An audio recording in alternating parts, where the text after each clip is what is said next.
না না, হ্যাঁ আমরা বিএসটিআই থেকে আসছি, ম্যাজিস্ট্রেট স্যার আসছেন। আপনাদের যে প্রোটেক্টিভ হেলমেট আসছে এটার বিষয়ে মোবাইল কোর্টে। হ্যাঁ, এটা আপনারা কি নিজেরা ইম্পোর্ট করেন? না, আমরা অথরাইজড ডিস্ট্রিবিউটর। ডিস্ট্রিবিউটর। একটু কাগজপত্রগুলো দেখান। না, মেয়াদ বলতে এটা ইম্পোর্টের। হ্যাঁ, দেখি আপনাদের আমরা র্যান্ডম একটা প্রোডাক্ট এখান থেকে নিয়ে এটা আমরা এলসিবিএল এটা চেক করে দেখতে পারবো আপনার এই ডকুমেন্টের সাথে মিলবে। আমি কি তো কোম্পানির কাছে চাইবো? আচ্ছা না, কোম্পানির কাছে চাইবেন বলতে আমাদেরকে তো আমরা যখন পাঠাই ওরা ফাইল পাঠাই, কোনটা আসলে বাচ্চা বেবি এটা স্টার্স লেখা থাকে, যেমন এখানে স্টার্স লেখা আছে, এখানে তো স্টার্স লেখা আছে, এটা আমি বললাম এখানে আছে, আমি দিচ্ছি তাহলে আমি জায়গাটা বের করে দেব। স্ট্যান্ড আর এইটার দেন। আচ্ছা আমি দিচ্ছি, শিওর শিওর শিওর। এটা স্টিল বার্ড, এটা হচ্ছে স্টিল বার্ড। এটা 22 সালের পিছনের দিকে আপনার দেখতেছি 2400 কয়েকটা আছে। মানে এটা আমরা বললে ওরা সাথে সাথে পাঠিয়ে দেয় আর কি। এই যে এক্সোর ভাইয়া, এটা হচ্ছে এক্সোর। এই যে এক্সোর কত সালে নেওয়া? তো 23 সালে। এটা গত বছরের প্রোডাক্ট, লাস্টে আসছে আমাদের নতুন দেখেন তো এখানে, এটা 23 নভেম্বরে আসছে। 23 মার্চে নেওয়া এটা। দেখ আমাদের কাছে প্রোডাক্টটা 23 নভেম্বরে।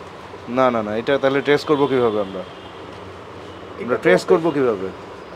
আমি কি দেখবো যে এটা আপডেট আমাদের কাছে আছে কিনা? জি দেখেন দেখেন দেখেন। একটা মাল যদি চলে যায়, হ্যাঁ, ওই পণ্যের নতুন যখন নেবেন তখন পুরাতন টাকা রাখতে হবে। এটা আজকে জানলাম আপনার আসলে এটা হলো weight আর কি। জানা ছিল না, বিরক্তিকর। এই যে ভাই, এটা হচ্ছে স্টার্স। স্টার্টসের কবে নেওয়া এটা? এটা 22 সালের এটা। তাহলে আমি আপডেটগুলো দেখি।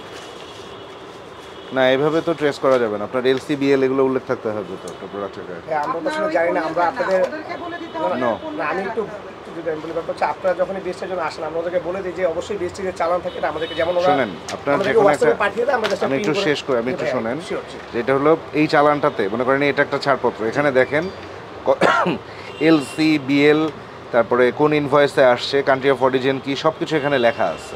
কথা বুঝছেন? এক্স্যাক্ট সেই স্টিকারটা প্রোডাক্টের গায়ে থাকতে হবে, নাহলে আমি কখনোই ট্রেস করতে পারবো না। ট্রেসিবিলিটি যদি না থাকে, আপনি যদি এক্স্যাক্ট আমাকে না দেখাইতে পারেন, তাহলে তো যে অন্যায় আপনার আগে বারবার সতর্ক করেছে একই অপরাধী দেখা যায়। আপনি 22 সালের একটা ছাড়পত্র দেখায় তো আমাকে বলতে পারেন না যে আমার এইটাই প্রোডাক্ট। ব্যবস্থা করতে হবে, আপডেটটা ওদের কাছে অবশ্যই যদি হয়ে থাকে অবশ্যই আছে। আপনি দিলেন, আপনি প্রোডাক্ট আনলেন, কিন্তু এইটা সেই চালানের প্রোডাক্ট আমি বুঝবো কিভাবে? এটা তো অন্য কারো হইতে পারে। এটার জন্য তাহলে আমরা কোম্পানিকে কি বলবো? আপনার অবশ্যই এলসিবিএল সম্বলিত এক্স্যাক্ট স্টিকার প্রত্যেকটা প্রোডাক্টের গায়ে থাকবে। তারা যদি বলে আমরা ব্যস্ততার জন্য দিতে পারি না, এটা কোনোভাবেই বিএসটিআই না, এটা আইনকে কভার করবে না। পণ্যের গায়ে আমি যে কোনো একটা পণ্য কিনবো, সেটার গায়ে যদি ওইটার যথার্থ মানে ট্রেসিবিলিটি না থাকে, সেটা কিন্তু আমি নিব না। এখন আমরা বলতেছি ক্রেতা সাবধান, তা ক্রেতা এর সাথে এখানে কিছুই পাবে না। মোবাইল কোর্টের টিম আসার পরে আপনি হয়তো একটা ডকুমেন্ট বের করতে পারতেছেন, পুরোনো ডকুমেন্ট, যে স্যার আমরা এরকম ছাড়পত্র নিয়েছিলাম, কিন্তু আমার এক্স্যাক্ট এই প্রোডাক্টটা এটা কোন চালানেন আমি বুঝবো কীভাবে? এখানে ফোর্স আছে বলে আপনি সেটা না, আপনি যে কোনো ভোক্তা এসেই যে না এটা এই এলসিতে আসছিল, অমুক দেশ থেকে আসছে, এটা এই চালানের মান এবং বিএসটিআই ছাড়পত্র আছে, সেই ছাড়পত্রের নাম্বার বা আপনার মনোগ্রামটা বিএসটিআই মনোগ্রাম কোনো স্ট্যান্ডার্ড কভার করতে। এখানে আপনি দেখেন অন্যান্য দেশের সাথে আমাদের তফাৎটা কোন জায়গায়? এইটার গায়ে স্যার প্রিন্টেড ওদের লাইসেন্স নম্বর সহ প্রিন্ট করা থাকে। আইএস বলতে বোঝাচ্ছে ইন্ডিয়ান স্ট্যান্ডার্ড। জি, ইন্ডিয়ান স্ট্যান্ডার্ড বোঝাচ্ছে আইএস বলতেই। আচ্ছা, 4151 এই স্ট্যান্ডার্ডটাকেই মোটামুটি ঠিক রেখে আমাদের বাংলাদেশেও এই হেলমেটের স্ট্যান্ডার্ডটা রেডি করছে।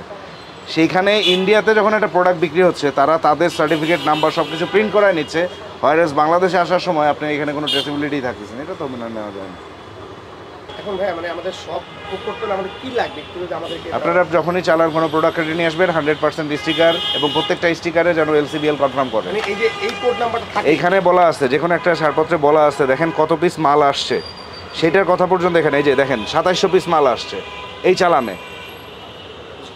এখন উনি এলসিতে 2700 পিসের অ্যাক্রসে পাইছে, পরবর্তী যে চালানটা আসছে সেটাতে সে নিচ্ছে কিনা বা আপনার এটা কোন লটের মাল আমরা কীভাবে বুঝবো? এটা ট্রেসিবিলিটি থাকতে হবে, সেটা আপনারা করবেন না, যাদের কাছ থেকে কিনবেন তারা করবে। এটা আপ টু ইউ।